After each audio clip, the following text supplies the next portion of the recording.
Last session में हम लोग जो डिस्कस कर रहे थे that was steady state behaviour of the capacitor. On the basis of that actually हमारे पास में 2 क्वेश्चन थे, बट बीच में वीडियो कट हो गया था। ड्यू टू दैट ये क्वेश्चन रह गया था, उसे कर लेते हैं। आई होप आपको चीज़ें पूरी तरह से याद होंगी कि करना ये होता है, कैपेसिटर को हमें एक ब्रोकन वायर से रिप्लेस करना पड़ता है। यहाँ पर वही हम करेंगे, सर्किट को दोबारा से बनाएंगे और फिर जब बनाएंगे तो कैपेसिटर नहीं बनाएंगे, उसके प्लेस पर हम एक वायर यूज़ करेंगे जो टूटा हुआ होगा। तो यहाँ पर मैंने कैपेसिटर को हटा दिया और उसकी जगह एक वायर यूज़ कर लेंगे जो कि टूटा हुआ होगा। ये फाइनल सिचुएशन बन करके आएगी। और अब हमें यहाँ पर करंट का डिस्ट्रीब्यूशन करना है। यहाँ प्लस से करंट निकलेगा, ऐसे जाएगा, यहाँ से करंट चलेगा, इधर भी जाएगा इधर भी जाएगा। फिर जो करंट यहाँ पहुँचेगा तो इधर भी जाएगा इधर भी जाएगा। बताओ क्या इधर जाएगा? इधर नहीं जाएगा करंट, क्योंकि आगे का रास्ता ब्रोकन है। अब जो करंट इधर आ रहा था जब यहाँ पहुँचेगा तो फिर से उसके पास में बहुत सारे रूट हैं, इधर भी जाने को है इधर भी जाने को है इधर भी जाने को है। क्या इधर को जाएगा? इधर को नहीं जाएगा, क्योंकि अगर इधर को गया तो इधर रास्ता ब्रोकन है। और दूसरी बात, अगर इधर को गया और फिर इसके बाद घूम करके आया तो वापस यहीं पर आ गया, तो ये तो घूम करके वहीं आ गया। तो इस पॉइंट पे तो करंट 0 हो गई, क्योंकि जितनी यहाँ से आप ले गए हो उतनी वापस भी लानी पड़ रही है। इसलिए इस पॉइंट पे जो करंट है वो आगे को नहीं जाएगा। ये पूरा जो ब्रांच है ये डिस्कनेक्टेड है यहाँ से।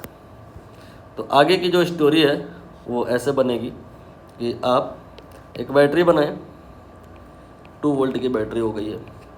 इसके बाद में यहाँ पे 2 ओम का रेजिस्टेंस हो गया, यहाँ पे 4 ओम हो गया,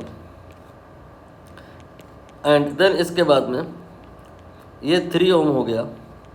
और इसको बनाने की ज़रूरत नहीं है क्योंकि वो सब डिस्कनेक्टेड है। आप यहाँ पर बस इस 6 ओम को बना लें और अब आप सीरीज़ पैरेलल समझने की कोशिश करें, आंसर आ जाएगा।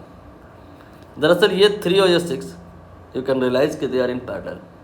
रीज़न बीइंग कि अगर हम इस पॉइंट का पोटेंशियल अपनी तरफ से कुछ मान लें, सपोज x, और इस पॉइंट का पोटेंशियल मान लें y, तो यही पोटेंशियल यहाँ पर भी होगा y। तो इस 3 के अक्रॉस जो पोटेंशियल डिफरेंस है वो है x माइनस वाई, और यही सेम डिफरेंस इस 6 के अक्रॉस भी है।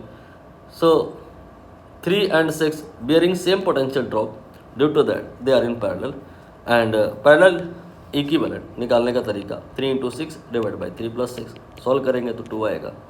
नाउ आप एक नया सर्किट बनाओगे जहाँ पे यहाँ पे 2 वोल्ट का बैटरी होगा। बस जिसका आपने इक्विवेलेंट कर लिया है आप उनको ना बना करके उनकी जगह इक्विवेलेंट बनाएंगे। ये ऐसे बन जाएगा, इधर ऐसे आएगा। और अब 3 और 6 जो है वो हम नहीं बनाएंगे, उनके बदले हम एक सिंगल रजिस्टेंस बनाएंगे जिसकी वैल्यू हमने यहाँ पर निकाल ली है। ये 2 ओम हो गया। ना ये 2 और ये 2 दोनों मिला के बात करें तो दोनों में सेम करंट जा रहा है, तो ये 2 + 2 मिला के 4 हो गया।